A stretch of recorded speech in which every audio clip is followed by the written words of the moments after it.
Estimados, buenas noches. Le damos la bienvenida al conversatorio virtual titulado El interés legítimo en las oposiciones andinas, decisión 486, organizado por la Universidad Tecnológica del Perú, UTP.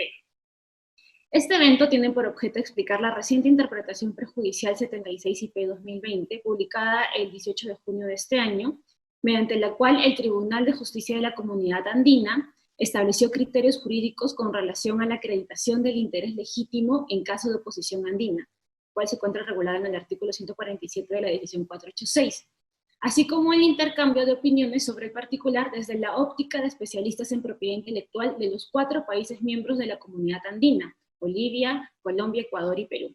Y así como se pretende en este evento enfatizar en la importancia del principio de verdad material y justicia material.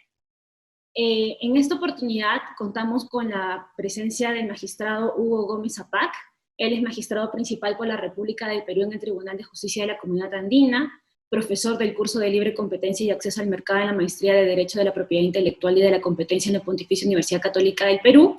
Además, ha sido presidente del Consejo Directivo del Organismo de Evaluación y Fiscalización Ambiental, OEFA, director nacional de Asuntos Jurídicos en el Ministerio de Justicia y Derechos Humanos, y asesor del despacho ministerial del Ministerio de Comercio Exterior y Turismo. En el Instituto Nacional de Defensa de la Competencia y de la Protección de la Propiedad Intelectual, INDECOPI, ha sido secretario técnico de la Comisión de Libre Competencia, secretario técnico de la Sala de Defensa de la Competencia y vicepresidente de la Comisión de Protección al Consumidor.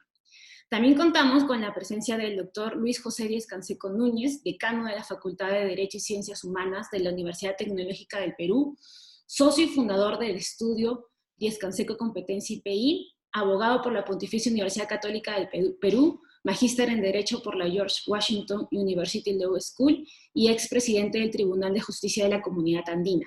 Además ha sido funcionario de la OMPI y de la UNTAC. También nos acompaña Marcela Robles, es abogada egresada y titulada de la Universidad San Martín de Porres, colegiada ante Colegio de Abogados de Lima, con estudios de Administración de Negocios en la Universidad San Ignacio de Loyola, y con estudios de posgrado en Propiedad Intelectual en la Universidad de Buenos Aires, y arbitraje en la Pontificia Universidad Católica del Perú. Candidata a magíster en Patentes, Marcas y Propiedad Intelectual en la Universidad de Barcelona. Marcela es experta en Derecho de la Propiedad Intelectual e Industrial, con más de 15 años de experiencia en el Instituto Nacional de Defensa de la Competencia y de la Protección de la Propiedad Intelectual, INDECOPI, y en el estudio de abogados Cresalgia IP, en el cual es actualmente socia. Además, es miembro de la Asociación Peruana de Propiedad Industrial y de Derechos de Autor, API, y la Asociación Interamericana de la Propiedad Intelectual, ACIP. También nos acompaña desde Ecuador el doctor Luis Marín Tobar, socio líder de las prácticas de propiedad intelectual y competencia en Lex Valor, abogados en Quito, máster en estudios legales internacionales por la Georgetown University Law Center, diplomado superior en Economía para Derecho de Competencia por King's College London y cursos de posgrado en Derecho y Economía en Harvard Law School. Además es presidente del Comité de Propiedad Intelectual de la Cámara de Comercio Ecuatoriano-Americana, AmCham, y vicepresidente de la Comisión de Propiedad Intelectual de la Cámara de Comercio Internacional, ICC, Capítulo Ecuador. Desde Bolivia contamos con la presencia del doctor Marcos Mercado Delgadillo. Es licenciado en Derecho por la Universidad Católica Boliviana, cuenta con una maestría en Propiedad Intelectual por la Universidad de Alicante, España, y una maestría en Derecho Económico por la Universidad Andina Simón Bolívar. Es socio de Propiedad Intelectual en Guevara y Gutiérrez, profesor universitario de Propiedad Intelectual e Integración, expositor y panelista en diversos eventos nacionales e internacionales de propiedad intelectual. Es miembro de ACIPI, INTA, GALA, ICC, además es árbitro de la OMPI, entre otras más. Y finalmente contamos con la presencia de Juan Felipe Acosta Sánchez, que nos acompaña desde Colombia, es socio y director de litigios de la prestigiosa firma colombiana Olarte Moure, abogado con 2 especializaciones y una maestría en propiedad intelectual y derecho de los mercados, experto en competencia, propiedad intelectual, derecho administrativo y comercial y litigio, profesor de varias universidades, secretario ejecutivo del Colegio de Abogados Rosaristas, presidente del Comité de Tecnologías de la Información de ACIPI y miembro del Comité Académico de la INTA. Bueno, sin más preámbulos, damos inicio a este evento con las palabras de bienvenida a cargo del doctor Luis José Díez Canseco Núñez, decano de la Facultad de Derecho y Ciencias Humanas de la UTP.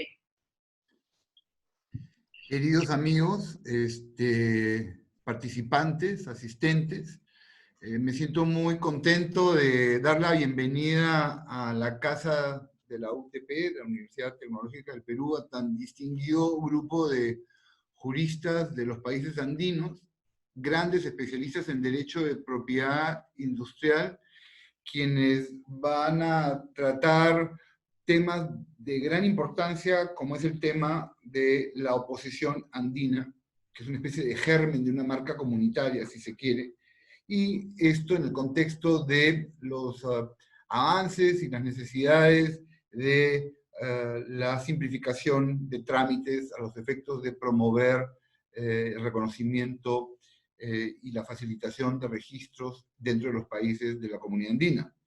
El grupo de expertos que Carla Rodríguez del Tribunal Andino nos ha compartido pone de relieve el alto nivel de los integrantes de esta conferencia virtual, y a la UTP la honra profundamente contar con su presencia, y por supuesto les reiteramos que las puertas de nuestra casa están abiertas para eventos internacionales de esta naturaleza que no hacen más que enriquecer la propiedad intelectual. No se olviden que el nombre de nuestra universidad es Universidad Tecnológica del Perú, y la tecnología está íntimamente vinculada con la propiedad intelectual. Entonces, todo lo que tenga que ver con propiedad intelectual será más que bienvenido a nuestra universidad. Sin más, cedo la palabra a Carla Rodríguez para que nos explique cómo va a ser la metodología de este evento. Y muchísimas gracias a los participantes y a los conferenciantes. Muchísimas gracias. Gracias, doctor. Bueno, vamos a tener 3 rondas. La primera ronda va a ser una ronda conceptual donde los panelistas nos van a explicar acerca de qué es la oposición andina, en qué consiste el interés legítimo, los hechos del caso que dieron origen a la interpretación prejudicial que luego se va a comentar. También nos van a comentar acerca del principio de verdad material y qué sucede si es que se incumple una interpretación prejudicial.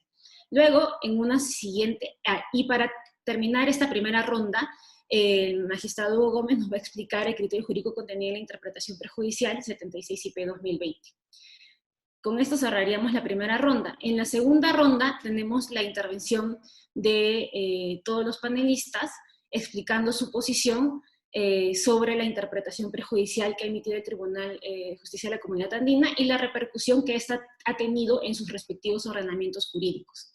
Y para cerrar tenemos una tercera ronda donde cada uno de los panelistas va a tener la oportunidad de dar unas reflexiones finales. Y al final, para cerrar ya el evento, pasaremos a la ronda de preguntas, y solo para comentarles que las preguntas se hacen a través del botón que aparece en el Zoom de preguntas y respuestas. Bueno, ahora para ya dar inicio a la primera ronda, que es la ronda conceptual, le doy el uso de la palabra al doctor Luis Marín, para que por favor nos explique en qué consiste la oposición andina. Muchas gracias, Carla. Buenas noches con todos.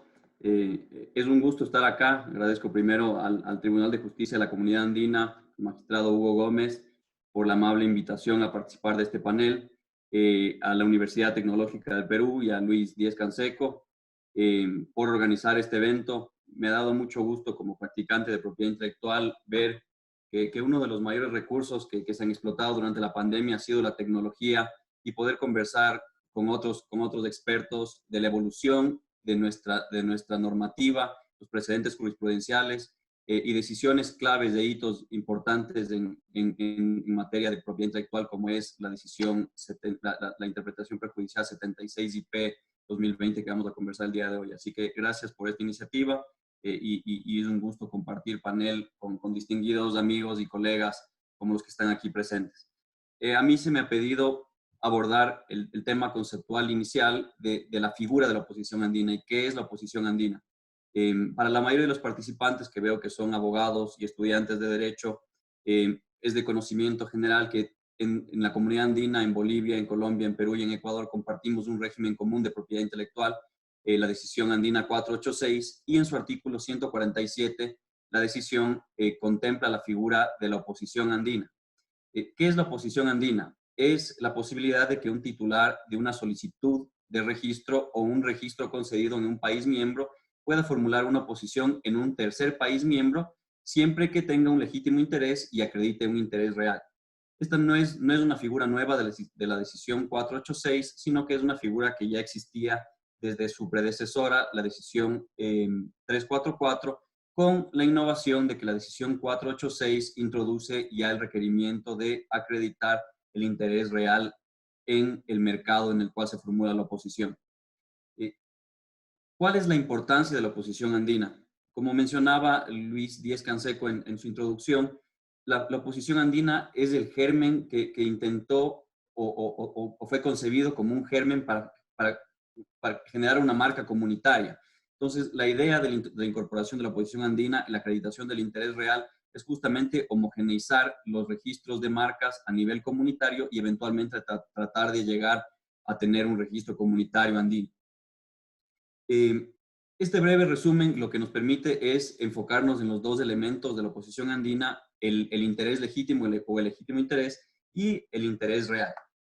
Como vamos a ir abordando más adelante, estos dos elementos han sido abordados por las decisiones de las autoridades competentes de propiedad intelectual en cada uno de los países y en momentos en que ha existido controversia sobre la aplicación de la norma comunitaria, el artículo 147 sobre la oposición andina, el tribunal ha explorado cómo debe aplicarse estos dos conceptos de legítimo interés e interés real. Con esto doy paso ya a Marcela Robles para que pueda profundizar en estos temas y con esto ir caminando el conversatorio hacia explorar cuál es el impacto que nos trae la decisión o la interpretación 76 que mencionará Hugo en el contexto de la oposición andina. Le damos paso ahora a la doctora Marcela Vargas para que por favor nos pueda hablar acerca del legítimo interés para presentar una oposición andina y además realizar una breve diferencia entre el interés real que tiene con el interés real de la invocación del derecho principal. Muchas gracias, doctora. Muchas gracias. Buenas noches a todos. Les agradezco por su participación el día de hoy. Quiero agradecerle especialmente a la Facultad de Derecho de la UTP, específicamente al doctor Luis Díez Canseco, su decano, y a Hugo Gómez del Tribunal de Justicia de la Comunidad Andina por permitirme participar de esta conferencia que estoy segura que muchos de los estudiantes que están presentes los van a disfrutar. Tiene que ver mucho con un tema de connotación y de innovaciones que viene tratando el Tribunal Andino, así que espero que sea de su interés. Voy a compartir con ustedes una pequeña presentación. El artículo 146 de la decisión 486 está referido a la oposición de forma general, es decir, dentro del plazo de 30 días desde la fecha de una publicación de una solicitud, quien tenga un legítimo interés podrá presentar por una sola vez una oposición fundamentada para desvirtuar el registro de la marca. Este artículo 146 está referido entonces a dos situaciones para que uno pueda interponer una oposición, que es tener legítimo interés y que la oposición esté debidamente fundamentada. Este artículo está referido de forma general a las oposiciones.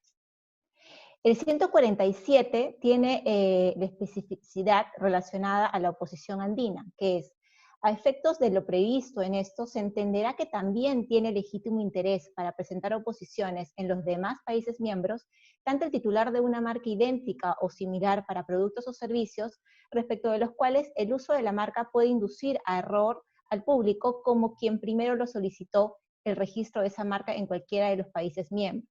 En ambos casos, el opositor deberá acreditar su interés real en el mercado del país miembro donde se interponga la oposición, debiendo a tal efecto solicitar el registro de la marca al momento de interponerla. Este artículo en realidad, y lo voy a poner a forma de resumen, establece dos condiciones exigidas para que se pueda dar trámite a una oposición andina. En materia procesal podríamos decir que son requisitos de procedibilidad. Uno es contar con un derecho previamente adquirido, es decir, ser titular o solicitante con anterioridad de una marca idéntica o similar para productos o servicios de los cuales su uso puede inducir a confusión. Esto está referido a que uno puede presentar entonces cualquier oposición basada en un derecho en cualquier país andino, Bolivia, Colombia, Ecuador y Perú. La norma no contempla un plazo para la presentación de este documento que acredite la existencia de tal derecho. Y también no es que hable necesariamente de la acreditación del derecho, habla de contar con un derecho previamente adquirido. Y el segundo supuesto es demostrar el interés real en el mercado peruano, en el país en el cual se presenta la oposición. Esta innovación, como bien señaló Luis, se dio entre la decisión 344, la decisión anterior, y la 486, debido a que no se establecía o no había un criterio uniforme sobre qué cosa era realmente un interés en el mercado. Y en la decisión 486 estableció que esto está referida a presentar al momento de interponer la oposición como una condición de cumplimiento inmediato que uno presente una solicitud, con la intención de evitar que cualquier empresa de un país andino, solamente por la intención de frenar o de parar el ingreso de una marca al mercado, pudiera utilizar esto como una forma de ardid para evitar el ingreso de una marca al mercado. Este segundo supuesto fue aclarado en la decisión 486, y esto es lo que se considera como un segundo requisito de procedibilidad para que la oposición andina pueda entrar a trámite, ¿no? El primer supuesto, que es contar con un derecho previamente adquirido, es el que en realidad es parte de esta sustentación de la IP tan innovadora que acaba de salir, y que nos va a permitir aclarar en todos los países andinos y unificar un poco el criterio de a quién le vamos a llamar contar con un derecho previamente adquirido y la parte procesal, ¿no? Esto es en lo que quería introducir en este tema. Muchas gracias. Muchas gracias, doctora Marcela Robles. A continuación tenemos la intervención del doctor Marcos Mercado. Él nos va a contar un poco acerca de los hechos relevantes del caso que suscitaron la emisión de la interpretación prejudicial 76 IP 2020. Le escuchamos, doctor. Muy buenas noches a todos. Es un gusto participar en este conversatorio en esta noche de 6 de agosto. Hoy es el Día de las Fiestas Patrias en Bolivia. Celebramos el 195 aniversario de nuestra independencia. Quiero agradecer muy especialmente a Luis Díez Canseco como decano de la Facultad de Derecho de la Universidad Tecnológica del Perú, y al magistrado Hugo Gómez del Tribunal de Justicia de la Comunidad Andina, y a Carla Rodríguez como moderadora del evento. Quiero destacar y recalcar que este tipo de eventos se dan gracias a la apertura y al dinamismo de los magistrados y de las autoridades del Tribunal de Justicia de la Comunidad Andina, que desde hace varios años, desde cuando Luis Díez Canseco era el magistrado por el Perú y ha presidido este alto tribunal, se ha dado realmente una modernización del trabajo del tribunal en beneficio de todas las normas del ordenamiento jurídico comunitario, y principalmente en temas de propiedad intelectual. No quería dejar de destacar esa labor, y es gracias a ese trabajo y a ese esfuerzo que estamos ahora reunidos en este evento.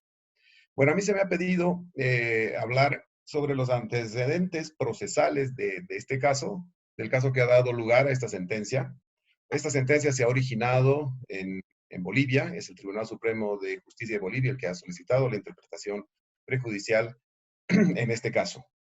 Es una sentencia, como dijo Carlos al principio, muy reciente. Ha salido el 18 de junio del presente año. Entonces, voy a referirme al proceso administrativo en sí, para que el público entre en el contexto y sepa el contexto de cuál ha sido el caso que ha originado esta interpretación. El asunto controvertido es determinar si el demandante ha acreditado oportunamente su legítimo interés mediante la demostración de la existencia del registro de la marca que se utilizó como base de la oposición andina en el Perú. Las partes en el proceso son Nestlé como demandante, y Gloria como demandado. La marca controvertida es la marca Panetón, una marca de Panetón que ha solicitado Gloria, y Nestlé se presentó a la oposición andina con base en una marca figurativa registrada en el Perú. Entonces, en la oposición andina, Nestlé informa a la autoridad, al CENAPI, acerca del registro de la marca utilizada como base de la oposición, pero no adjunta ningún documento, solamente informa del número del registro y la fecha del registro. En su debida oportunidad, el CENAPI dictó resolución administrativa declarando improcedente la oposición andina debido a que Nestlé habría incumplido el requisito formal de presentar la copia del certificado de registro de la marca base de la oposición y la indicación de la página web del Indecopi, en donde se puede verificar la autenticidad y la veracidad de este registro. Enseguida, Nestlé presentó un recurso de revocatoria y junto con el recurso de revocatoria presentó la copia del registro y la indicación de la página web. El SENAPI ha declarado improcedente la oposición en la resolución por haber incumplido el requisito formal de presentar la copia y por considerar que por ese motivo carece de legitimación, es decir, que habría incumplido el requisito de acreditar su legítimo interés. En este caso, la base de la denegatoria ha sido una norma interna del SENAPI, que es el reglamento interno de procedimiento de propiedad intelectual del SENAPI en su artículo 241, que dice que el requisito de legítimo interés no podrá ser subsanado dentro de los recursos impugnativos de revocatoria y de jerárquico. Bueno, a su turno, Nestlé ha presentado un recurso jerárquico y el SENAPI, nuevamente, siguiendo la línea decisoria anterior, ha resuelto rechazar el recurso jerárquico con el fundamento legal de que la oportunidad del opositor habría precluido cuando presentó la copia del registro. Entonces, como conclusión, el SENAPI considera que el actor acreditó su legítimo interés de manera extemporánea. Ese es básicamente y muy resumidamente el resumen del caso Carlita. Muchas gracias, doctor Marcos Mercado. Bueno, ahora contaremos con la intervención del doctor Juan Felipe, quien nos acompaña desde Colombia y nos va a hablar un poco acerca del principio de verdad material y qué sucede cuando se incumple una interpretación prejudicial. ¿Lo escuchamos, doctor? Claro que sí, muchas gracias. Voy a compartirles también una presentación. Bueno, primero que todo, muchas gracias por estar a esta hora de la noche conectados hablando de interpretaciones prejudiciales y oposiciones andinas. Eso demuestra, primero, que les interesa mucho el tema, y a los estudiantes, pues, muchísimas gracias, señor decano, por la invitación. Muchísimas gracias, señor magistrado Hugo Gómez, y celebro pues lo que dijo Marcos, porque es cierto. Realmente las sentencias de interpretación prejudicial, pues para los neófitos de la materia, han venido en evolución, porque pasamos de una época hace unos 15, 20 años en los que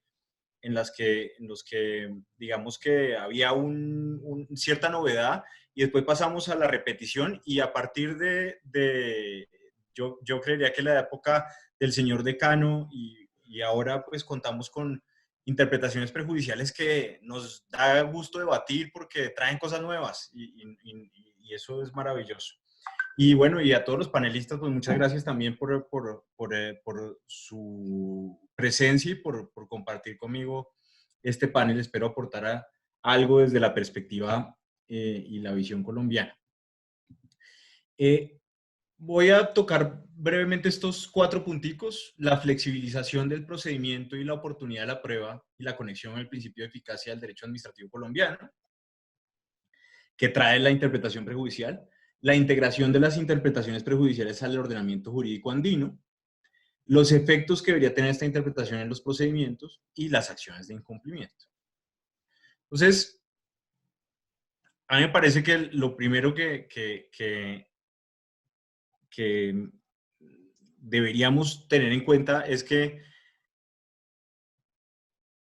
no sé en qué momento el derecho administrativo terminó preso de la burocracia, de los burócratas. El derecho administrativo siempre ha sido el derecho de la verdad, de la eficacia, porque es que el control jurisdiccional o judicial, o la revisión judicial de la actuación administrativa, no es otra cosa que una revisión tardía a ver si eventualmente la administración falló. pero nunca está diseñado para resolver los problemas del día a día. Y por eso es tan importante que la administración decida con base en la verdad. Se tome el tiempo que se tome para revisar la verdad, pero que decida con base en la verdad, porque evidentemente la revisión judicial no es el mecanismo inmediato para resolver los problemas de los administrados. Sobre esa base, se ha querido trasladar, por ejemplo, el principio de oportunidad de la prueba. ¿Sí? El principio de la oportunidad de la prueba determina que yo tengo que presentar la prueba oportunamente en los procesos judiciales para que se tenga en cuenta. Y se quiere igualar de pronto la actividad administrativa, que es una actividad no sujeta a ese principio, con ese principio de oportunidad de la prueba. Entonces, yo quería resaltar 3 cosas que deberían derivarse de esta interpretación prejudicial. 1, no podemos seguirle dando la espalda a Internet y a lo digital. Estamos acá reunidos de toda la comunidad andina, conversando desde nuestras casas, como si estuviéramos en la misma sala. Y todavía es el momento en que autoridades administrativas locales, nuestras oficinas de propiedad industrial, en muchísimas ocasiones privan a alguien de un derecho simplemente por no consultar una base de datos pública o no buscar por internet una información. Todavía tenemos decisiones de nuestras autoridades que dicen que una marca conocida absolutamente por todo el mundo no demostró la notoriedad de la marca X o Y. Todavía, como si estuviéramos en la época en la que no había las facilidades que tenemos hoy en día. Entonces, lo primero que debería derivarse de esta interpretación prejudicial es un llamado de alerta para los burócratas. Y es, resolvamos a partir del principio de verdad material, pero también tomemos unos 2 minutos para buscar bases de datos públicas. No sacrifiquemos eventualmente todo un proceso, el derecho de una persona, obligándolo eventualmente a ir a la revisión judicial si no hay necesidad de eso. Si en 2 minutos podemos subsanar esa situación. Adicionalmente, porque les voy a decir una cosa, y en esto hay que ser completamente franco. Los titulares, los administrados, no tienen que pagar por los pecados de sus abogados. Los abogados pueden cometer errores formales en la presentación de escritos, pero si rápidamente la administración se da cuenta, el derecho existe, el fundamento existe, pues no puede simplemente tratar de cargarle a cada parte la impericia de su defensa. Para eso hay quejas disciplinarias, para eso hay eventualmente la posibilidad de que los abogados sean disciplinados y sancionados, pero si es fácil darse cuenta que un derecho existe, pues bueno, eso es un primer elemento. Otro elemento que se debería derivar de esta interpretación prejudicial, que a mi juicio es completamente franca en los efectos que debe tener, es la presentación de las pruebas antes de que se emita la decisión de apelación. Y el derecho administrativo aquí tiene una cosa muy bonita, desarrollada hace mucho tiempo, y es el privilegio de la decisión previa. Para los administrativistas, el privilegio de la decisión previa es pacífico. Es decir, el hecho de que la administración pueda, antes de que se le demande, reconsiderar su decisión, volverla a tomar, revisar si la tomó de acuerdo con el derecho, de acuerdo con la verdad o no, es algo maravilloso. No lo tenemos los particulares. Si yo, digamos, la embarro, y perdón mi francés y hablo coloquialmente, si yo la fallo en mi día a día pues, y genero un daño, pues a mí no me van a pedir habitualmente que reconsidere. Puede que me presente una demanda o no, pero la administración tiene ese privilegio y ese privilegio lo tiene que aprovechar la administración. No es, los recursos jerárquicos no son una oportunidad para que el funcionario terco insista en su posición para demostrar que hizo su trabajo bien y tiene toda la verdad revelada. Es una oportunidad para revisar la decisión. Y en ese sentido, creo que lo que se debe derivar de acá es, si me presentan pruebas dentro del curso de la actuación administrativa, las tengo que tener en cuenta. Obviamente, cumpliendo el principio de contradicción, ¿cierto? Si hay una contraparte, pues dándole esa contraparte la oportunidad de que se pronuncie. Pero no abstrayéndome simplemente de la documentación. ¿Por qué? Porque el principio de verdad material realmente lo que nos está diciendo es muy importante que los actos administrativos coincidan con la realidad. Porque es que la actuación de la administración no es la actuación de la justicia. Aquí yo creo que siempre ha habido una diferencia fundamental. La justicia resuelve conflictos y los resuelve de la manera que los tienen que resolver, de acuerdo con la verdad procesal, nos enseñaron los abogados. Pero la administración, como actúa y tiene un poder enorme, tiene que tomar las decisiones lo más apegadas a la realidad posible, porque si no, la vida de todos sería un infierno. La vida de los administrados sería un infierno si la administración simplemente se tapa los ojos como si lo hace la justicia, ¿cierto? Y por eso, acuérdense, la imagen de la justicia no es la misma de la administración. La administración no puede tener los ojos tapados como si lo tiene la justicia. La integración del principio de verdad material en los países andinos. Pues yo resalté esto por lo siguiente. De acuerdo con la interpretación, el principio de verdad material es un principio, digamos, decantado en Perú, pero en Colombia a mí todavía me toca explicarle a la gente ese principio mucho porque nuestro Código Procedimiento Administrativo no lo trae literalmente. Y aquí hay un maestro que hoy en día es consejero de Estado en Colombia, que en su momento me acuerdo que me marcó con la siguiente expresión: es tan importante el principio de verdad material en los ordenamientos jurídicos que por regla general los particulares pueden decir mentiras.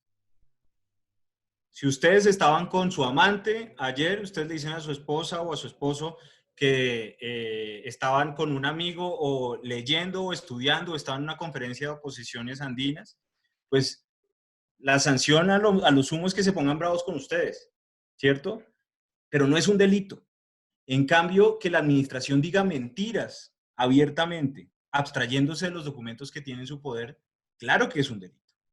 ¿Sí? Es decir, cuando es abierta la contradicción con la realidad, claro que es un delito. Es tan importante ese principio de verdad material que es así. Otra cosa que me parece fundamental de esta interpretación prejudicial y que creo que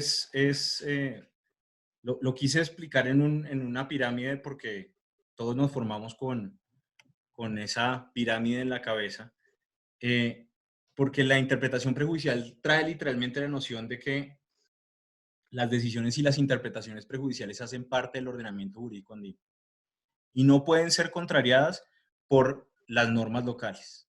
Entonces, el funcionario que quiera abstraerse de esta interpretación prejudicial tiene que tener en cuenta esto, ¿cierto? A todos nos enseñaron que el principio de validez material y validez formal es de comparación con la Constitución, pero deberían también enseñarnos en las universidades, y en eso celebro muchísimo que la Universidad Tecnológica lo esté haciendo, porque la mayoría de mis compañeros, a mí me llaman todavía, por ejemplo, amigos especializados en otras materias, a preguntarme por el ordenamiento jurídico andino y señalándome, por ejemplo, cosas tan absurdas como que tiene que haber un conflicto transfronterizo para que se aplique el ordenamiento jurídico andino, porque hay problemas de formación en las universidades. Pero entonces, entender esto es fundamental y la interpretación prejudicial me parece que estamos analizando es directa en la materia. Y en ese sentido incorpora esta frase: las normas nacionales internas no pueden restringir o limitar el ejercicio de los derechos reconocidos en el ordenamiento jurídico andino, ordenamiento que comprende, 1, las interpretaciones prejudiciales que explican el contenido y alcance de las normas andinas, y 2, los principios jurídicos que informan dicho ordenamiento. Entonces, eso da origen a 3 reflexiones sin perjuicio de lo que hablamos más adelante. Es, 1, ¿es posible presentar acciones de nulidad aquellas del artículo 172 o la correspondiente en la legislación interna con base en interpretaciones prejudiciales, es decir, por haber violado interpretaciones prejudiciales? Es una de las inquietudes que me parecería importante discutir. ¿Es posible presentar acciones de nulidad fundamentadas en la violación del principio de verdad material?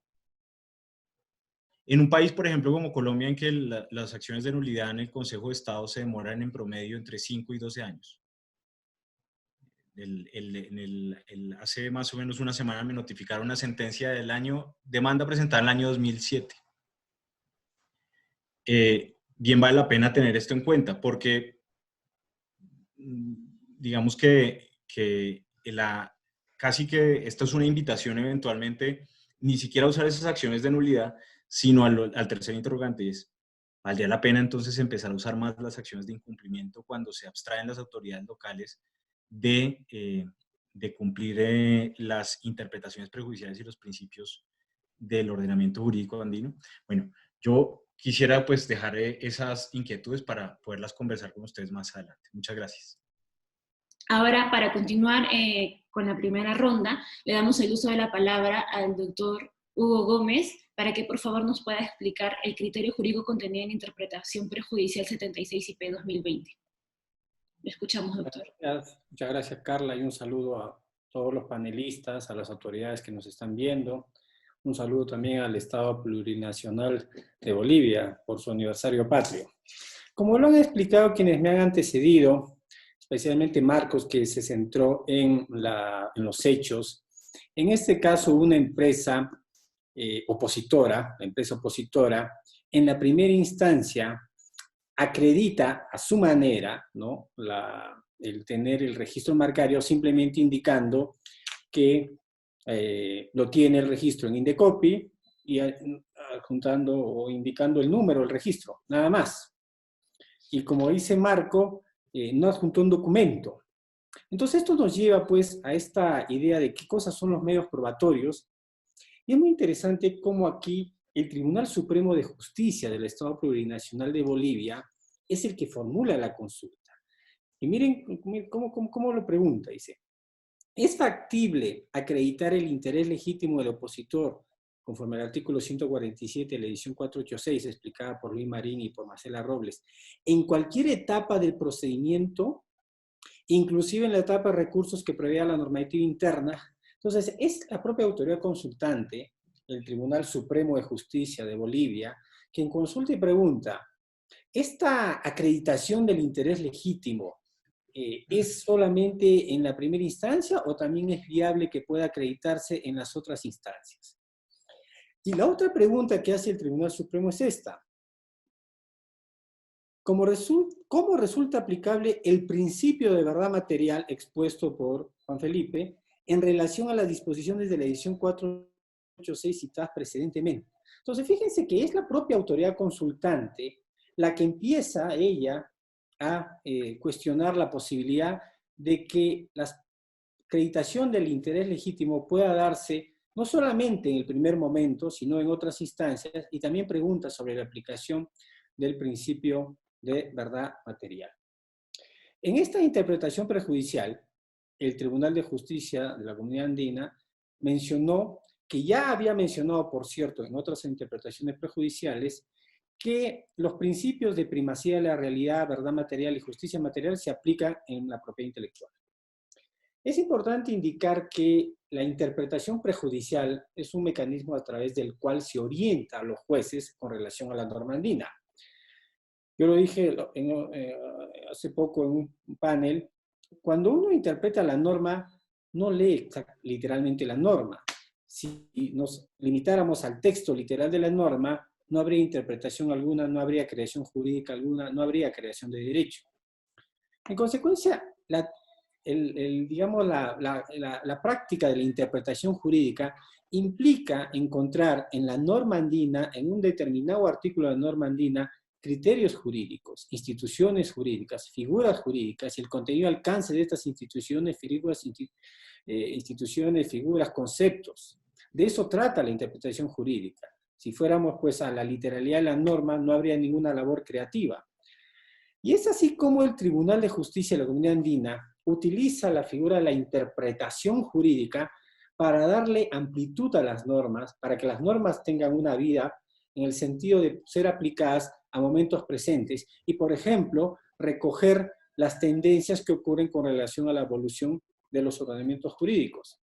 Esto lo digo porque, por ejemplo, el principio de primacía de la realidad nace en el derecho del trabajo, en el derecho laboral, en el derecho tributario, luego se extiende al derecho a la competencia, al derecho del consumidor, y el tribunal ya dijo en interpretaciones de hace varios años que también se aplica al derecho de propiedad industrial.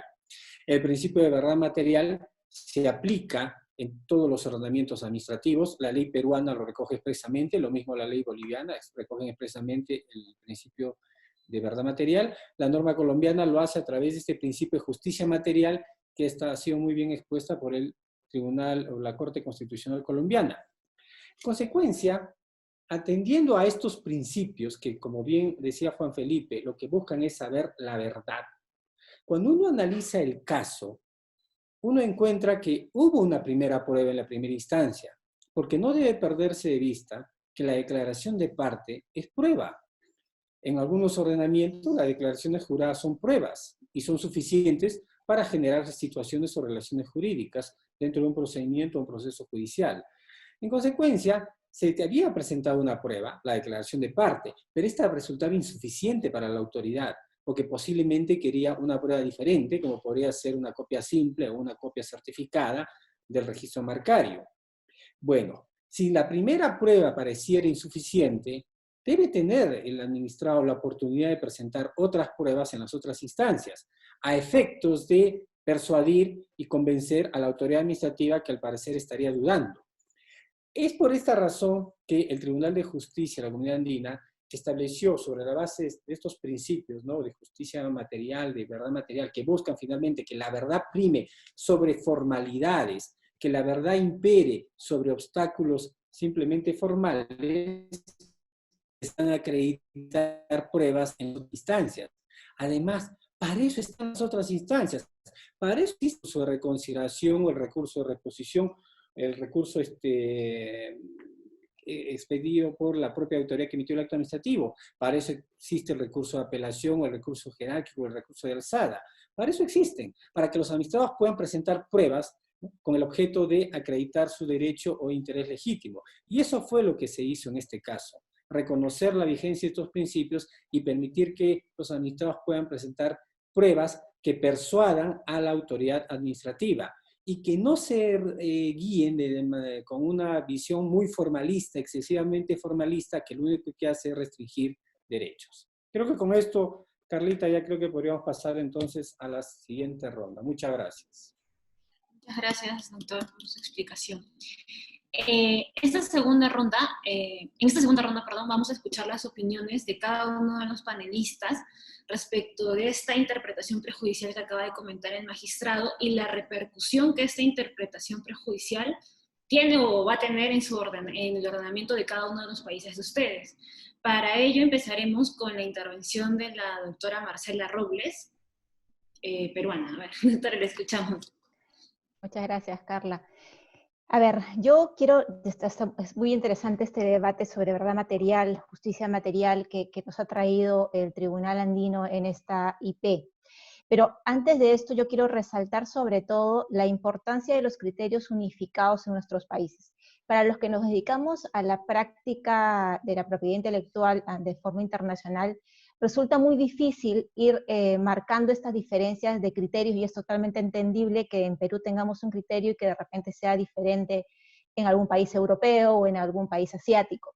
Sin embargo, estando nosotros dentro de una misma comunidad andina, formando parte de esta, existiendo una legislación que ya data de hace muchos años y siendo una necesidad esta uniformidad de criterios en nuestros países, yo quiero resaltar principalmente la importancia de que esta IP va a podernos permitir la predictibilidad que precisamente deberíamos tener tanto en nuestras normas nacionales como en nuestras normas comunitarias, ¿no?, a raíz de estos temas.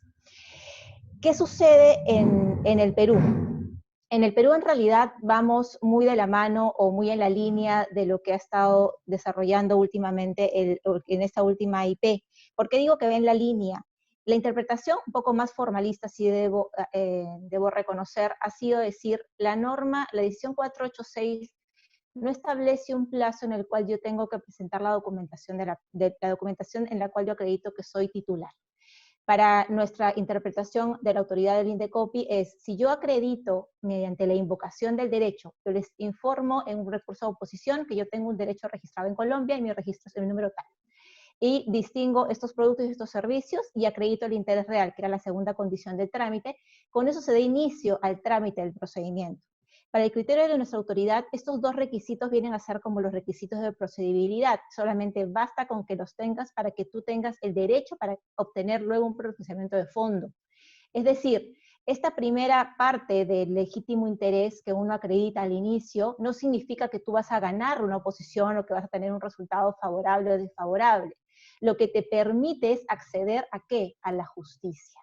Entonces es muy importante y es muy interesante que esta primera etapa en la que de repente en Bolivia se convirtió en realmente, o sea, en un problema de interpretación, lo que estaba impidiendo, a mi criterio, es esta no poder hacer esta justicia.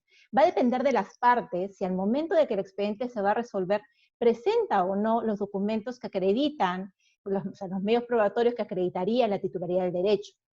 Aquí en el Perú, si llega un momento dado, en el Perú, si tú dices cuál es la invocación del derecho, señalas el número de certificado, acreditas tu interés realmente mediante una presentación de una solicitud que cumpla con sus requisitos, uno va a ingresar a una oposición andina, al procedimiento de la oposición andina. Sin embargo, hasta antes del momento de resolver, si esta parte no cumple con presentar esta prueba que acredita tu titularidad, al momento que sucede eso, tu recurso será declarado improcedente, porque no cumpliste con esta parte de procedencia, los requisitos de procedencia, ¿no? Esta es la línea en la que se ha venido trabajando. Ahora, ¿qué sucedería si un caso así, en efecto, no pude acreditar, la oficina trató de conectarse con sus pares en otros países, tampoco lo pudo hacer y se resuelve como improcedente este recurso aquí en el Perú? Si sucediera eso, vía un recurso de reconsideración o vía un recurso de apelación, uno podría volver a señalar y acreditar el derecho en esa oportunidad. En este momento, eso sí viene sucediendo en el Perú y uno podría presentar este registro o acreditar este derecho con documentación en una segunda instancia o inclusive vía reconsideración ante la misma instancia que resolvió en contra. Esto ha sido ratificado por autoridades judiciales en el Perú y viene operando de esta manera, ¿no? Lo que sí hemos privilegiado en el caso peruano es ese acceso a que el expediente pueda ser resuelto, como decía, favorable o desfavorablemente, pero que finalmente pueda existir un pronunciamiento posteriormente sobre el fondo, ¿no? Yo creo que aquí es importante que lo que se privilegia es acreditar que al momento de que uno presenta el recurso de oposición contaba con el derecho, ¿no? Al momento que se va a resolver. Sin embargo, como dije al inicio, me parece muy interesante el criterio de la IP, porque nos va a permitir que estos criterios se vayan unificando y también generando derecho. A mí me gusta mucho la línea que sigue el tribunal, del actual tribunal andino, y también cuando estuvo Luis Díaz Canseco en el tribunal. Este tema de innovar y de generar derecho es realmente lo que se viene, ¿no? La justicia material es una figura muy interesante de ser evaluada, y aplaudo mucho que iniciativas como esta, desde el tribunal anterior donde estaba Luis Díaz Canseco y el actual donde está Hugo Gómez, vengan realizando este tipo de innovaciones jurídicas. Muchas gracias, doctora Marcela Robles, por sus comentarios. A continuación, le damos el uso de la palabra al doctor Luis Marín para que nos comente cuál es su opinión respecto a esta interpretación prejudicial desde la óptica ecuatoriana. Muchas gracias, Carla. Yo comienzo mencionando o destacando algo que decía Marcela al inicio de su exposición. Siendo 4 oficinas o 4 países que compartimos un régimen común de propiedad intelectual, sería importante que exista una uniformidad de criterios en cuanto a la aplicación de la norma sobre la oposición andina. Y el momento que nos pusimos a preparar este conversatorio, nos dimos cuenta que compartíamos realidades muy distintas en cuanto a cómo aplicaba cada autoridad en nuestros países una norma que debería interpretarse de una forma prácticamente idéntica, porque efectivamente no existe un plazo para aportar el documento que acredita el legítimo interés. No obstante, las autoridades interpretan esto de forma distinta. Ya con esto, quería primero agradecer a Santiago Ceballos, al director ejecutivo del SENADI que está participando, a Andrés Tinajero, al director nacional de propiedad industrial que está participando también, y a Juan José Arias, uno de los miembros del órgano colegiado de derechos intelectuales que también está conectado, son los 3 que he alcanzado a ver. Y aplaudo mucho siempre ver la cercanía que tiene especialmente el Servicio Nacional de Derechos Intelectuales con los usuarios, en este caso con el tribunal, con colegas de otros países para explorar, debatir y conversar los desarrollos normativos y jurisprudenciales. Así que eso refleja la importancia que le da la autoridad local a evolucionar y aplicar la norma como se debería estar aplicando de forma uniforme en la comunidad andina. Así que con eso entro ya a analizar cuál debería ser o cuál es el impacto que genera la interpretación prejudicial 76 IP 2020 en el Ecuador. ¿Qué ocurría acá en el Ecuador? Alguien te pedía presentar una oposición andina Tú le decías, perfecto, tienes que enviarme una copia certificada del título de registro, si es que puedes, hazlo inmediatamente para aportarlo a la oposición, o voy a solicitar un plazo adicional.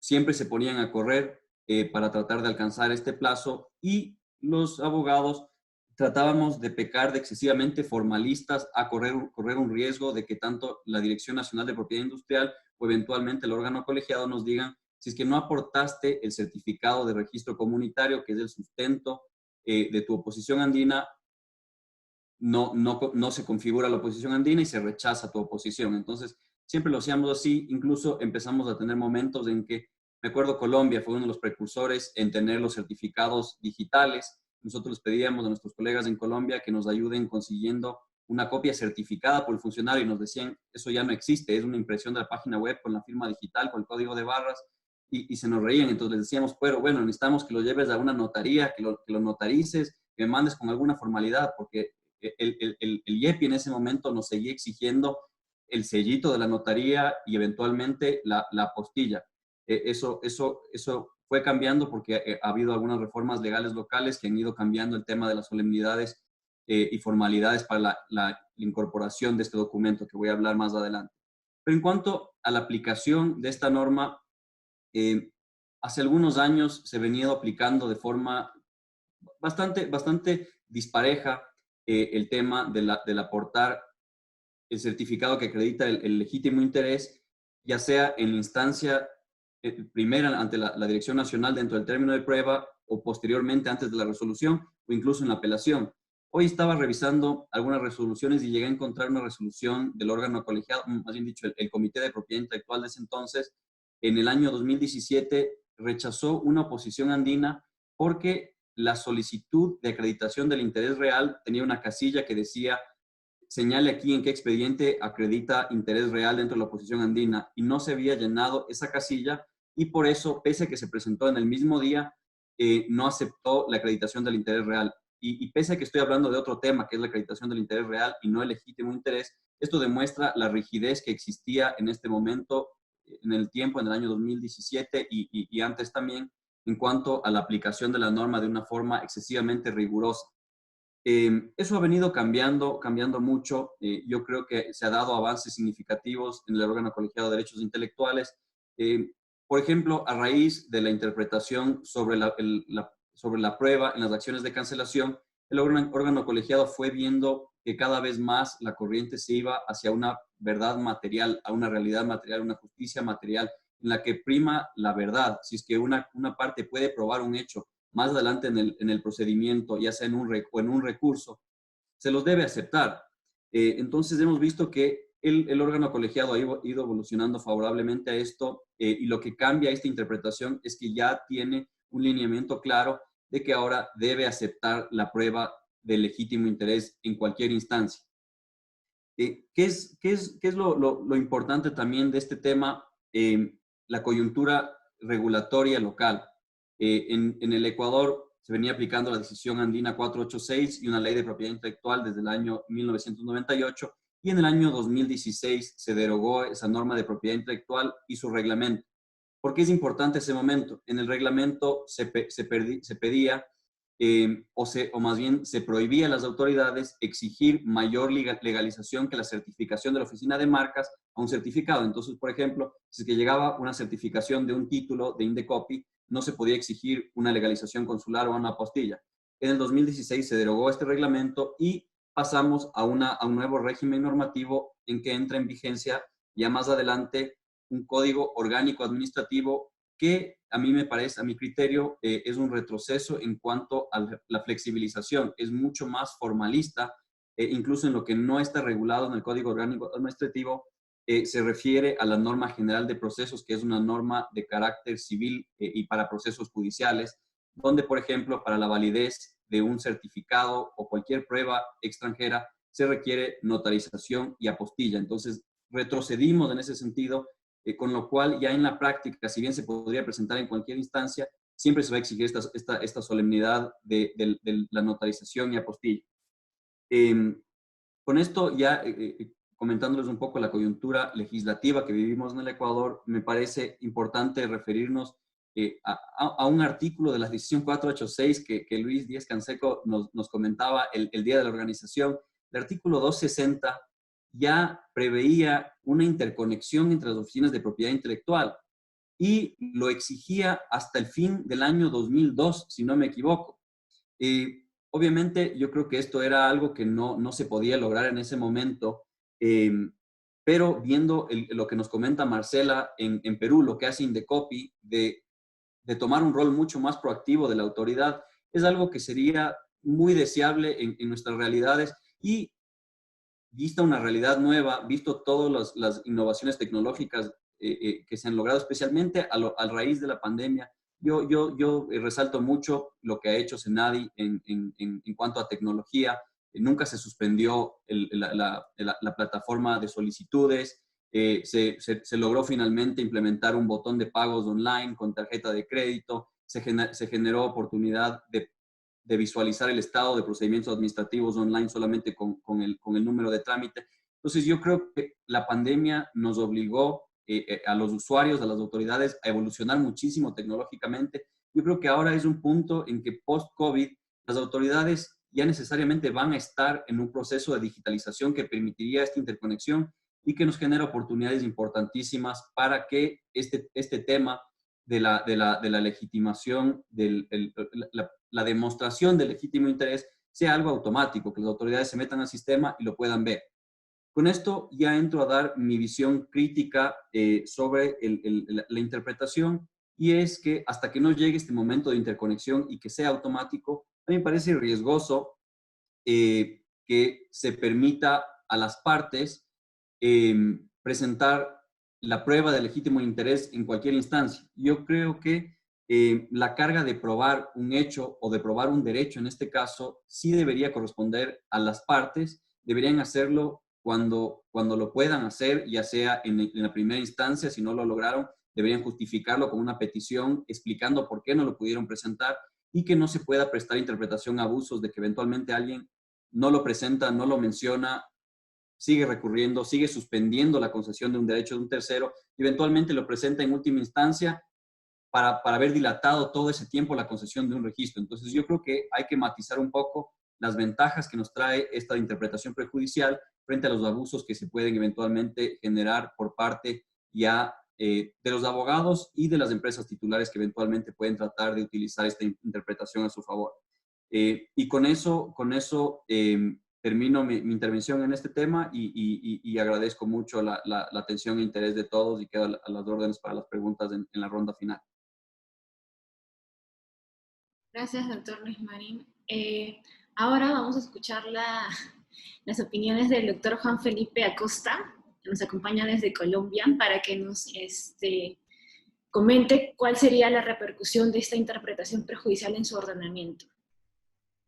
Bueno, pues toda. Yo creería que debería tener muchos efectos y ojalá los tenga. Uno, porque yo no comparto la posición de Luis y estamos acá también para debatir. Yo sí comparto en la práctica que, como decía Marcela, si en verdad una parte tenía la razón, esa parte debe prevalecer.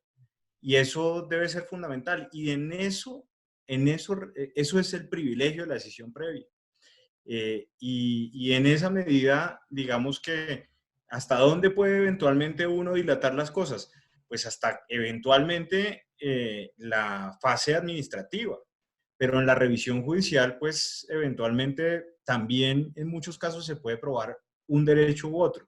Y quiero hacer un símil un segundito con lo que sucede, por ejemplo, con las acciones de nulidad y las acciones de cancelación en los Estados Unidos.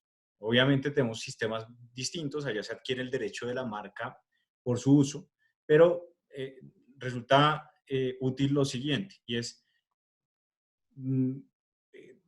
cargar a un empresario con la carga absoluta de estar presentando, por ejemplo, oposiciones a cada vez que se presenta una marca idéntica o similar.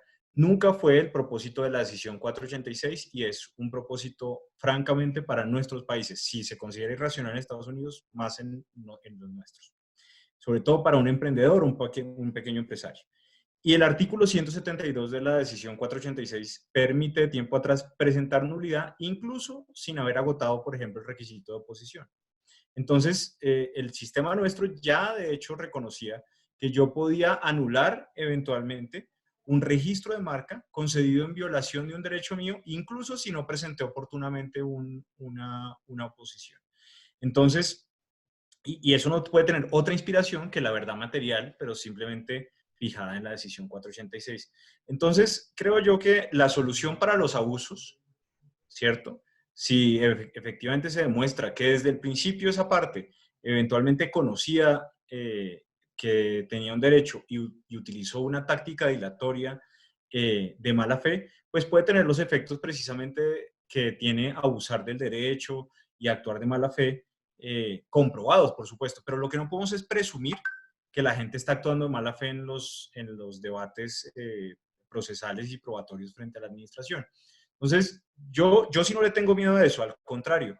Pienso que mejores decisiones vendrían de ser más flexibles, de ser menos apegados eventualmente a la regla en absoluto, entender que la administración tiene que tomar decisiones apegadas a la realidad también para no llenar de demandas la jurisdicción contenciosa administrativa y dedicar la revisión judicial a los casos más relevantes, más importantes, y no a todo el caso pequeño que la administración podía haber curado. Y me gustaría simplemente resaltar aquí lo siguiente, y es, yo tal vez tengo el pecado ahorita de no haber explicado la acción de incumplimiento para quienes no la conocen. La acción de incumplimiento es la posibilidad que yo tengo eventualmente de poner en aviso a las autoridades de la comunidad andina acerca de un incumplimiento que ha cometido una autoridad en un país de la comunidad andina. Y eso lo hago primero con una denuncia ante la Secretaría de la Comunidad Andina, que emite un dictamen, y dos, eventualmente, ante el Tribunal de Justicia de la Comunidad Andina. Y esa acción es muy desconocida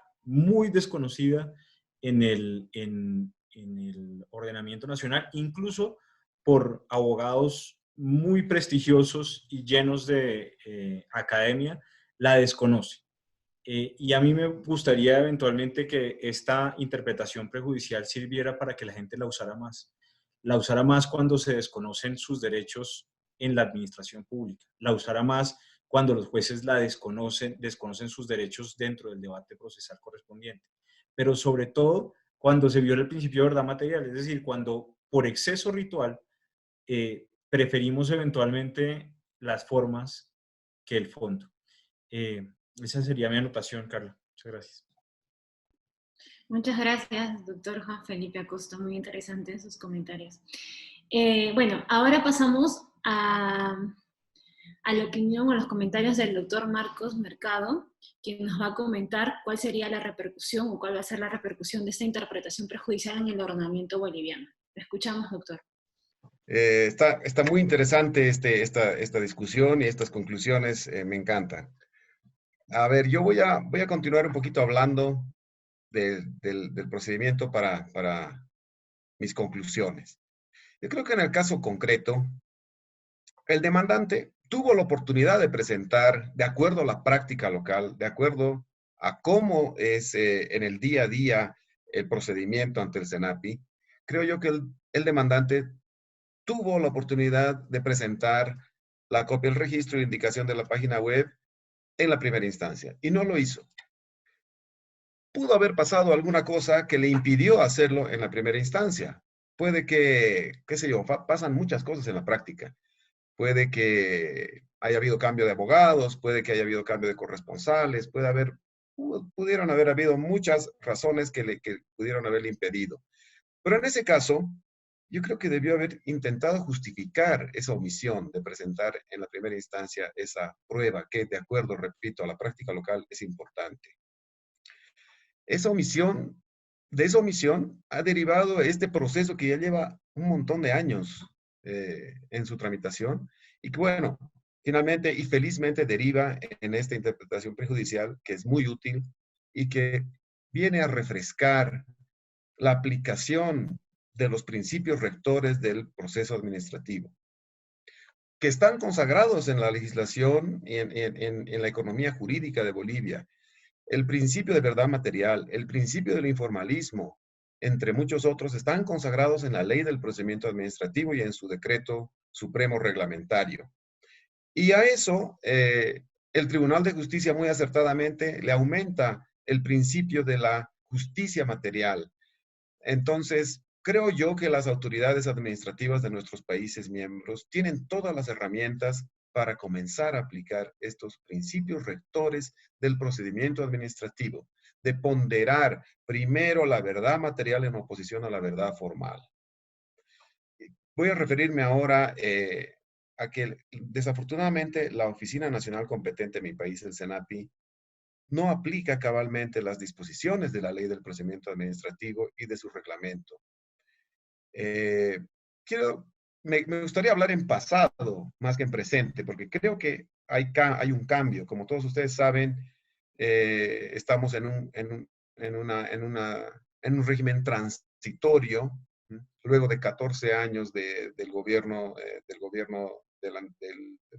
movimiento al socialismo, en el que ha habido realmente una especie de divorcio entre el sector privado y el sector público en muchas esferas de todo el andamiaje de la administración pública y también en materia de propiedad intelectual. La asociación de profesionales de propiedad intelectual, las asociaciones profesionales a nivel internacional no tenían ninguna comunicación con las autoridades del SENAPI durante 14 largos años. Ahora eso está cambiando. Prueba de ello es que ahora nos acompaña el doctor Luis Alarcón, el director de propiedad industrial, y él está siempre muy activo y muy atento a todas las iniciativas privadas. Entonces vemos con beneplácito que las cosas están empezando a cambiar en el SENAPI. Con esta pandemia se ha abierto una plataforma virtual para recepción de trámites que antes no existía, antes era todo en papel. También se está implementando un nuevo sistema de notificaciones electrónicas. Entonces las cosas están cambiando. Y yo quisiera que también cambie el chip de los analistas, de los examinadores, de los funcionarios que son en el día a día los que redactan las resoluciones administrativas. Que se les instruya, que lean y apliquen los principios rectores del procedimiento administrativo. Es muy importante para mí rescatar y resaltar que hay una piedra en el zapato, si me permiten el término, y que es el reglamento interno de procedimientos de propiedad industrial del SENAPI. Es con base en un artículo de este reglamento que se ha dado todo este litigio.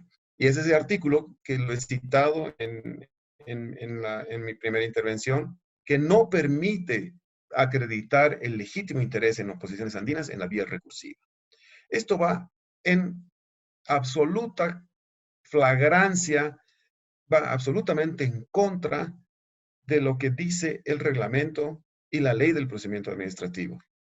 La ley del procedimiento administrativo manda a las autoridades a averiguar la verdad material de los hechos, no solamente a ceñirse, a evaluar y a fallar en base a lo que le presentan las partes, sino que las autoridades están y tienen la obligación de ir a buscar la verdad material y de producir su propia prueba para generar un convencimiento antes de emitir la resolución administrativa.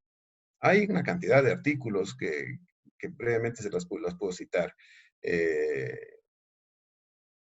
artículo 46 de la Ley del Procedimiento dice, por ejemplo, que los interesados pueden formular argumentaciones y aportar documentos u otros elementos en cualquier momento del procedimiento, y estos elementos deben ser tenidos en cuenta por el órgano competente al redactar la resolución. Las pruebas deben ser valoradas de acuerdo al principio de la sana crítica. Las autoridades administrativas, dice el reglamento, realizarán las diligencias para la averiguación de los hechos sin perjuicio del derecho de los interesados de ofrecer y producir prueba. Es decir, que dentro de la economía jurídica de Bolivia tenemos las herramientas para que la autoridad administrativa haga su trabajo, para que agarre el teléfono, escriba un correo electrónico a sus pares, al INDECOPI, a la superintendencia, al IEPI. Es un trabajo que lamentablemente ahora no se hace. El SENAPI, desafortunadamente, ahora solamente falla con relación a lo que se le han presentado las partes y además con relación a lo que le han presentado las partes con las debidas formalidades y a su debido tiempo. En este punto coincido en parte con el análisis de Luis Marín, en el sentido de que si bien esta es una interpretación, una sentencia de avanzada y que nos va a ayudar muchísimo a los administrados, a los practicantes, a los abogados de la propiedad industrial, podría en algún momento prestarse a que haya una dilación injustificada del proceso. En mi opinión, y si el tribunal tiene la oportunidad de referirse a este tema en una próxima interpretación, yo pondría un candadito. Pondría un candadito en el sentido de que la parte que no pudo presentar y acreditar la prueba en primera instancia, justifique de alguna manera el por qué no lo hizo. Y eso, con eso debería bastar para que con amplitud y con el criterio amplio de aplicación de los principios rectores del procedimiento administrativo, se admitan esas pruebas y no solo las pruebas, sino la acreditación del interés legítimo o del derecho preconstituido de que se trate, dependiendo de la figura que se quiera aplicar. Creo que también es destacable llamar la atención de los órganos de los órganos andinos, de los órganos de la comunidad andina, en sentido de que no están interconectadas las bases de datos de nuestras oficinas. De haberlo hecho oportunamente, como lo manda el 270 de la decisión 486, como lo dijo Luis Marín, no habría este problema. Entonces, me parece que vamos adelante, me parece que esta interpretación viene a llenar incluso un vacío, una especie de vacío que tiene la 486, que se refiere muy escuetamente al interés legítimo, pero no regula el momento ni la forma de acreditarlo. Y creo que esto marca una línea decisoria, una línea interpretativa del tribunal, no solamente en oposiciones andinas, sino también en cancelaciones por falta de uso. El tribunal ya se ha referido en la amplitud que debe tener la autoridad administrativa al momento de valorar las pruebas en procesos de cancelación por falta de uso. Las sentencias 562 IP 2015 y 2 IP 2017 dicen con mucha claridad que las pruebas para demostrar el uso ante una cancelación se pueden presentar fuera de los 60 días que establece la 486. Basta pedirle a la autoridad una ampliación del plazo para que se pueda presentar prueba fuera de ese plazo e incluso en la vía recursiva.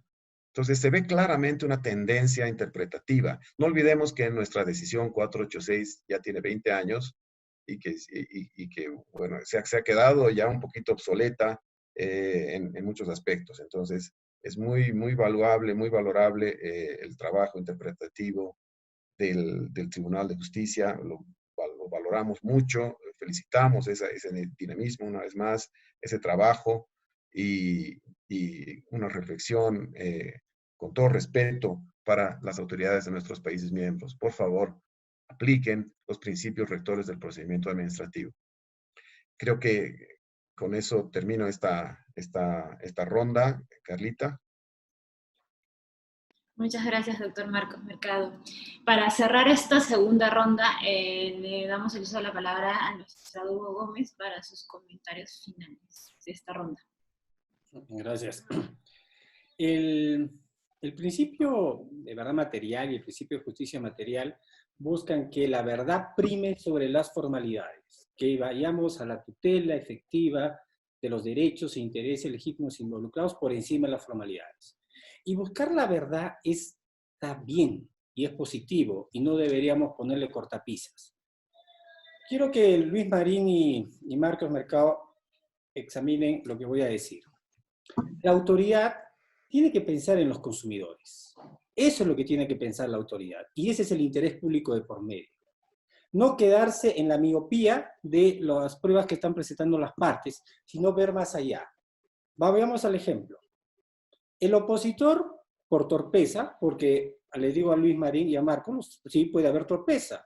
pero nadie va a justificar su torpeza. Pero bueno, ustedes lo que están pidiendo es justifica que fuiste negligente, torpe y tonto al no haber presentado las pruebas pertinentes. Pero, don, para mí sí presentó una prueba, pero no era convincente para la otra parte. Y han visto ustedes lo que han dicho. A veces requerían pruebas certificadas, pruebas legalizadas, pruebas notariadas, pruebas legalizadas por vía consular. Esas cosas las pide la autoridad. La parte, desde que te dice que tiene una marca registrada, eso ya es una prueba, la declaración de parte. ¿No te convence? Pues pídele más. Eso es lo que tiene que hacer la autoridad. Pero fíjense ahora el ejemplo y pensemos en el mercado subregional y en el área de libre comercio. Muy bien, el opositor presenta una prueba insuficiente. Para mí, una declaración de parte, para ustedes posiblemente nada, porque simplemente es un dicho. Muy bien. La instancia formalista y rigurosa, no y solemne, no le admite ya la copia certificada en la segunda instancia de la reconsideración. ¿Qué es lo que va a pasar? Que van a estar las dos marcas. La marca registrada en el Perú y la otra marca registrada en Bolivia. Eso es lo que va a pasar. Y eso es lo que podría evitarse si es que hubieran considerado las pruebas que se estaban presentando en las otras instancias. Porque fíjense, en ningún momento lo que no han pensado ustedes es qué está a pasar con los consumidores. Porque lo que tiene que buscar la autoridad es la verdad para evitar luego el riesgo de confusión. Eso es lo relevante. Entonces, fíjense, caemos en el formalismo. El opositor, por torpeza, negligencia o lo que fuere, no logra presentar pruebas idóneas. Le ponen el cortapisas, presenten la reconsideración, acreditando y diciendo, miren, aquí está mi certificado, con esto pruebo que tengo una marca en Perú o tengo una marca en Ecuador, o una marca en Bolivia, en Colombia. Pues bien, la autoridad del otro país miembro dice, mira, es verdad, con esto estoy viendo la verdad, pero voy a negarme a esta verdad porque ya precluyó tu posibilidad de acreditar esa prueba. Ya precluyó, no la puedes presentar. Pero soy consciente que esto es verdad. Y soy consciente, no solamente eso, soy consciente que ahora esas dos marcas van a estar vigentes en el mercado subregional andino. ¿Esto qué significa? Que voy a tener el panetón aquí, voy a tener el panetón con las mismas marcas parecidas que van a circular, porque para eso se trata esta área de libre comercio y este mercado subregional andino, de que los productos circulen libremente. Entonces, lo que va a pasar por ser solemnes y formalistas es que al negarle al opositor, la marca del opositor va a seguir en el otro país miembro y sus productos van a exportarse o importarse y también se va a inscribir la misma marca, idéntico o similar, en el otro registro. Eso es lo que va a pasar. Cuando pudiste haberlo evitado simplemente buscando la verdad. De eso se trata. Fíjense, la autoridad no puede quedarse pues en la miopía del expediente, sino que tiene que ir más allá y tiene que ver cuál es la repercusión de mi actitud testaruda de no querer considerar estas pruebas. ¿Cuál? Pues que las dos marcas van a seguir dentro del mercado subregional. ¿Eso no es acaso más peligroso que la posibilidad remota de que haya un abuso en el ejercicio del derecho? Porque si hubiera un abuso, en efecto, hay que descartarlo y reprimirlo. Pero eso es lo que yo voy. Lo que se va a permitir es, si sabes como autoridad que hay esa otra marca, que es verdad que la tiene, reconócela, o con el recurso de reposición, con el recurso de reconsideración, con el recurso de apelación, o eventualmente en el contencioso administrativo, reconócela, porque si no la reconoces, si no quieres reconocer esa verdad, lo que va a pasar luego es la oscuridad del riesgo de confusión de las dos marcas existentes, que es lo que hay que evitar. Esa sería, Carlita, esta reflexión en esta segunda ronda. Muchas gracias. Muy bien, les he dado pie para seguir con el debate, aunque sea en la tercera ronda. Sí, como lo comenta el magistrado Gómez, ya damos inicio a la tercera y última ronda de reflexiones o comentarios finales que cada uno de ustedes desee realizar. Y empezamos con los comentarios finales de la doctora Marcela Robles. Muchas gracias. Es cierto que Hugo siempre nos da algo más para seguir pensando luego de que terminamos una de estas conferencias, y agradezco mucho porque parte del derecho es seguir generando derecho, y eso es muy interesante. Como reflexión final, definitivamente es resaltar la importancia de crear estos criterios unificados de nuestros países. Creo que en esta época de un mundo tan globalizado, en el que uno prende el canal de televisión de cable y puede ver las marcas combinándose, es muy importante tener la certeza, como dice Hugo, para el consumidor, cuál es la procedencia y el origen empresarial de esas marcas que van circulando en el mercado, ¿no? Y este tema de la globalización nos permite también tener acceso a toda esta tecnología y a todas estas formas de interconectarnos entre nuestros países. Es muy importante y de hecho lo he vivido en cuanto a la dificultad de poder pedir documentos a otros países andinos. Es muy importante resaltar este tema de la interconexión, ¿no? Cuando en su oportunidad he tenido la experiencia de tener que pedir información a un país andino, eventualmente para resolver un caso, muchos de los países andinos demoraban mucho, y también las oficinas nacionales tienen el deber de resolver estos casos de manera expedita, y no podemos seguir esperando durante tanto tiempo que las oficinas respondan, ¿no? Entonces, si estas situaciones en las que las oficinas podríamos simplemente con un clic, en realidad ahora casi muchas de las oficinas que tenemos, podemos mirar si están o no los registros, si existen o no las solicitudes invocadas. Bastaría con esto, y todo esto va a ser en beneficio de la justicia y en beneficio de estos empresarios que pretenden que sus derechos sean esclarecidos. Y si de alguna forma se pretende generar algún abuso del derecho, o como en algún momento conversamos, y se pretende mandar estos procesos por los siglos de los siglos, también que las autoridades, al tener esta información, puedan frenar esto, ¿no? Definitivamente la información libre y la información accesible también permite administrar correctamente la justicia. Esa sería mi reflexión final a esta disertación. Muchas gracias. Gracias, doctora Marcela. Doctor Luis Marín, la escuchamos. Muchas gracias, Carla. Yo estuve pensando en lo que comentaba Hugo y lo que había propuesto Marcos, de que en una nueva interpretación se fije este candado. Yo tal vez no fuera tan lejos como tener que llegar a una nueva interpretación en la que exija más solemnidades, porque estoy de acuerdo con Hugo en que, como está la interpretación, ya permite a la autoridad utilizarlo de una forma en la que pueda primero castigar el abuso si existe el abuso, y aceptar la prueba en la instancia en que sea necesaria para alcanzar la verdad material. Yo creo que las autoridades ya tienen en sus manos las herramientas para determinar si es que existe en el camino alguna intención de abusar, y las autoridades, la Dirección Nacional de Propiedad Industrial y el OCDE en Ecuador, podrían ir viendo si es que no existe eventualmente ese derecho comunitario que se está intentando argumentar como derecho subjetivo afectado, y simplemente se está intentando dilatar a través de recursos con efectos suspensivos para evitar la concesión de una marca. Entonces yo creo que eso ya está ahí. Sobre otro tema que mencionamos antes, el tema de la interconexión, vi ahora que Andrés Tinajero nos comentó que ya en una de las reuniones de las oficinas comunitarias, de las oficinas de la comunidad andina, ya se ha hablado de este tema de interconexión, y me alegro mucho ver que ya hay una hoja de ruta para alcanzar este objetivo de interconexión. Entonces, me parece espectacular que estas oportunidades, los desarrollos de la tecnología ya nos estén llevando hacia ese momento en que haya la verdadera interconexión entre las oficinas, y que eventualmente alcancemos esta homogeneidad del registro y la marca comunitaria.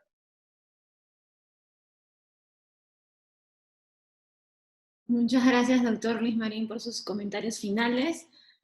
A continuación le damos el uso de la palabra al doctor Juan Felipe Acosta.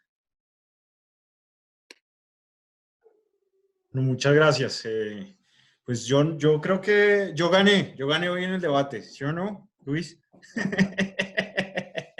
Mentiras. No, miren, esto es maravilloso. Ahí había una pregunta que quiero aprovechar para responder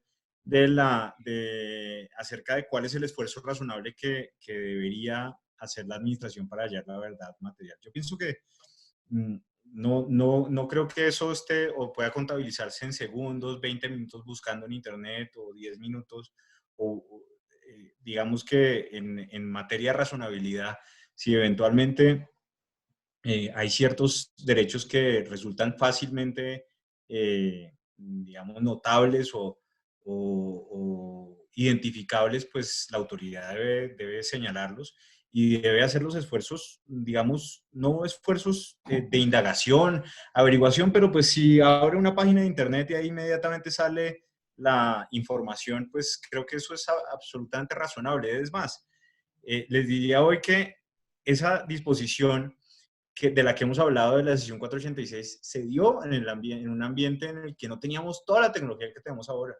Porque es que ahora digamos, no todas las oficinas están sistematizadas, eso es cierto, pero por ejemplo, si el interés real fuera con base en la oficina colombiana, pues se meten un segundito al CIPI, buscar la expresión correspondiente y ahí ya automáticamente saben de qué derecho se trata, cuál es el alcance que tiene, cuál es la vigencia que tiene. No es un esfuerzo irracional, es algo que realmente se puede hacer muy rápidamente. Y yo creo que la oficina colombiana en algunas decisiones ha tomado una decisión, ha tomado decisiones en ese sentido. Yo me acuerdo perfectamente un caso en el que citamos, por ejemplo, Colombia hace parte de un tratado que se llama la Convención Interamericana de Protección Marcaria y Comercial. Y citamos una marca en un país y finalmente la autoridad dijo, no voy a aplicar ese tratado porque el opositor no tiene un establecimiento o no me demostró que tenía un establecimiento permanente en uno de los países miembros de ese tratado. Pero la solución me pareció fantástica porque era exactamente la misma marca, era una marca con un elemento gráfico, una marca mixta. Era exactamente la misma marca de la persona con la que habíamos presentado la posición. Y entonces, ¿qué solución trajo esa decisión? Me acuerdo perfectamente fue, miren, pero tanta coincidencia no hay en la vida. Y con independencia de que no se aplique ese tratado, lo que sí es cierto acá es que hay una infracción al derecho de autor que se marca en este caso que tenía, digamos, era una obra original y tal. Los expertos en propiedad intelectual saben que a veces procede la protección concurrente. Y también señaló que, dado que era para los mismos productos, pareciera que se aplicaría entonces el artículo 137 de nuestra decisión, que dice que la autoridad puede negar puede negar el registro de marcas cuando tenga indicios de que se está facilitando o perpetrando un acto de competencia desleal con esa marca. Entonces, yo creo que es ese tipo de soluciones a las que uno aspiraría sin cargar indebidamente la administración. Pero además, hay una cosa particular y es que yo creo que es muy útil de la interpretación prejudicial. Y es que lo que pide la interpretación prejudicial es acreditar el interés real en el mercado. Nunca intenta establecer una tarifa probatoria. Nosotros, por más de que tengamos ordenamientos disímiles, hemos abandonado progresivamente la tarifa probatoria en todos nuestros países. Entonces, si se acredita el interés real, efectivamente en el mercado, en el momento en el que la administración todavía puede hacer algo, por supuesto, si ha resuelto el recurso de alzada o apelación, pues muy difícil. Pero cuando la administración todavía puede hacer algo, pues debe solucionar la situación porque efectivamente, y en eso creo que yo celebro nuestros sistemas, nosotros no hemos abandonado el interés de proteger al consumidor. Creo que en otras jurisdicciones lo han desechado, han dicho eso no es el propósito del derecho de marcas, pero para nosotros ese sigue siendo uno de los propósitos fundamentales del derecho de marcas. Entonces, bueno, muchas gracias nuevamente y Carla, y perdón, que además a mí me encanta hablar y me quedo hablando, mil disculpas. Sí. Gracias, doctor Juan Felipe Acosta. Ahora le damos paso al doctor Marcos Mercado para sus comentarios finales. Gracias, Carlita. Bueno, yo como conclusión final, yo creo que en el balance esta interpretación, esta sentencia es absolutamente positiva, es absolutamente innovadora y creo que mi comentario acerca de la posible necesidad o la sugerencia de poner un candado se basa íntegramente en el conocimiento de la aplicación de la letra muerta de la ley en algunos casos por parte de los litigantes y de las interpretaciones prejudiciales también. Entonces, ese es un poco el temor que me ha llevado a mencionar la necesidad de que eventualmente en el futuro pueda ponérsele un candadito a esta tendencia. Mi segunda reflexión, y vuelvo a mi país, y les pido disculpas a todos los participantes y panelistas por referirme siempre a este caso, pero este caso se ha originado acá. Y creo que el zafarrancho que se ha originado en todo este caso tiene como origen este famoso reglamento interno del SENAPI. Yo creo que mi país está en incumplimiento del ordenamiento jurídico comunitario con este reglamento. Y yo quisiera que las autoridades del SENAPI de una vez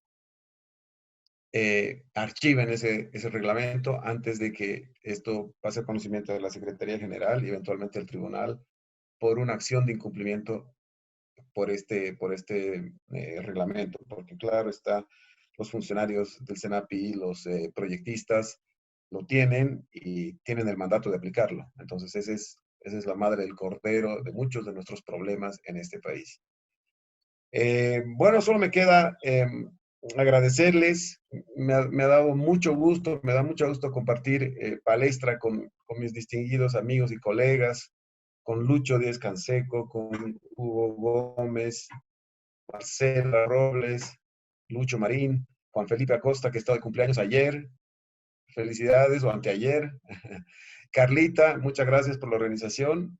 Es un gustazo siempre conversar y debatir sobre estos temas que tanto nos interesan y que también le hacen a la integración. Con estos conversatorios, con estas iniciativas también se construye la integración andina. Así que muchas gracias. Feliz noche para todos. Gracias, doctor Marcos Mercado, por sus comentarios y saludos. A continuación, el doctor Hugo Gómez hará su reflexión final a esta tercera parte del evento. Mi reflexión, sobre todo dirigida hacia las autoridades de propiedad industrial, es que este principio de justicia material, si es internalizado en sus procedimientos, si es internalizado en la forma como conducen los procedimientos, van a ustedes a ver un giro en el sentido de brindar a los ciudadanos un servicio de justicia. Porque la justicia trata de encontrar la verdad.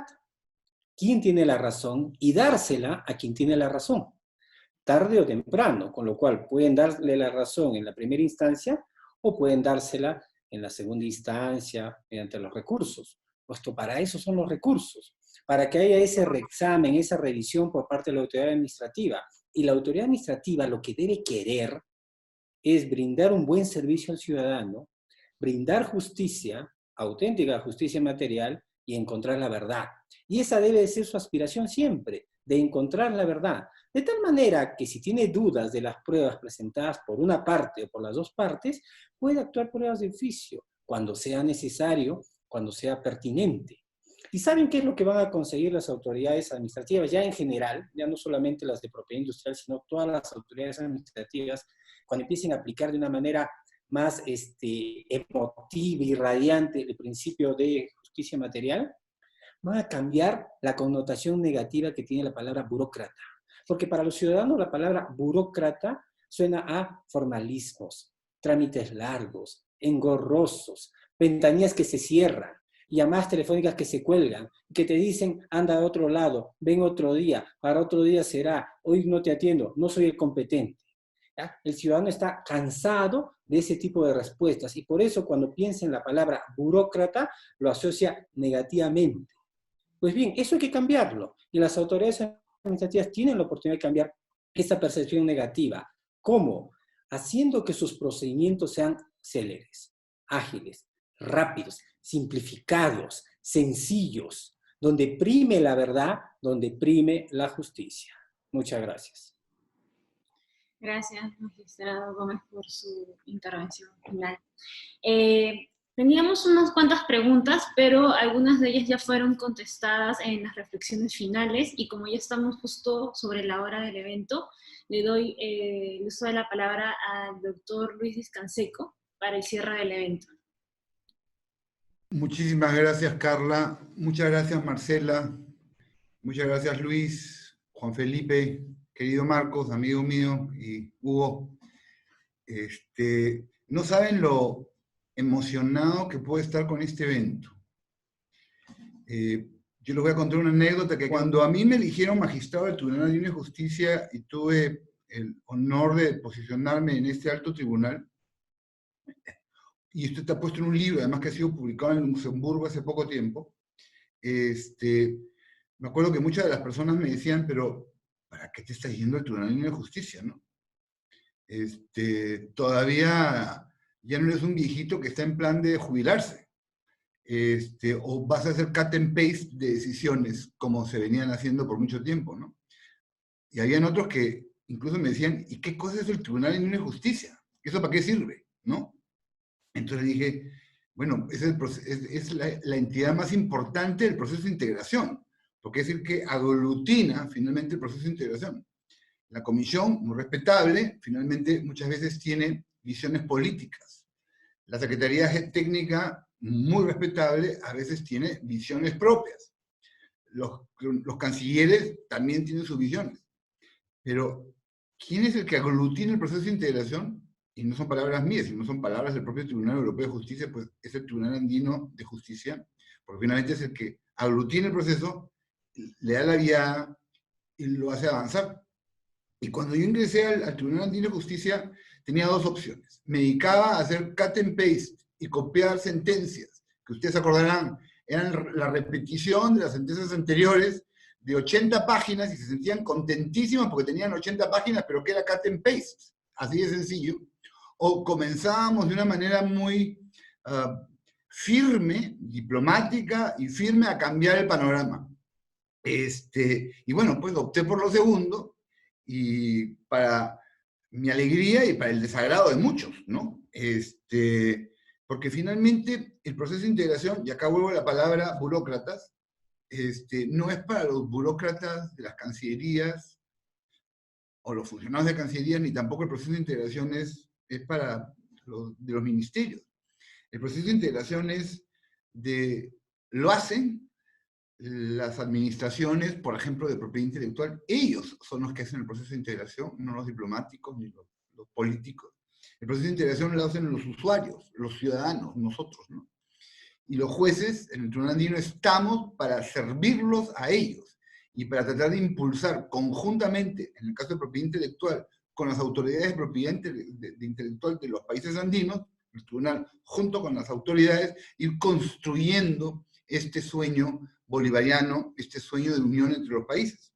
Y bueno, pues así que nos lanzamos a sacar interpretaciones novedosas, diferentes, y les agradezco a todos ustedes por haber mencionado mi labor. Bueno, me siento orgulloso, para eso estuve, y quiero trasladar dos cosas que me halagan muchísimo. Primero, que hubo, y la actual conformación del Tribunal Andino ya han continuado en esta brega, y en segundo lugar, porque he visto que está pasando en la comunidad andina lo que pasa en Europa todas las semanas, que cada vez que el Tribunal Europeo de Justicia emite una sentencia sobre cualquier tema, esto genera ríos de publicaciones, montones de, ¿cómo se llama?, de seminarios y foros en los cuales todos los abogados, no los diplomáticos, no los funcionarios gubernamentales de los ministerios, sino los abogados, los usuarios, los empresarios, opinan, como lo están haciendo exactamente ustedes hoy día.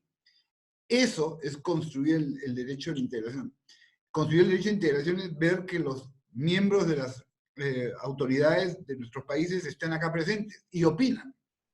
Todos vamos construyendo el proceso de integración, y me siento orgulloso que, claro, yo como ex juez del Tribunal Andino, pero ahora decano de la UTP, sea mi universidad la que primera vez que se debate puntualmente una sentencia del Tribunal Andino de Justicia. En este caso, una sentencia de interpretación prejudicial. Así es que les agradezco en nombre de la Universidad Tecnológica del Perú que nos hagan partícipes de este proceso de construcción de la integración andina. Muchísimas gracias.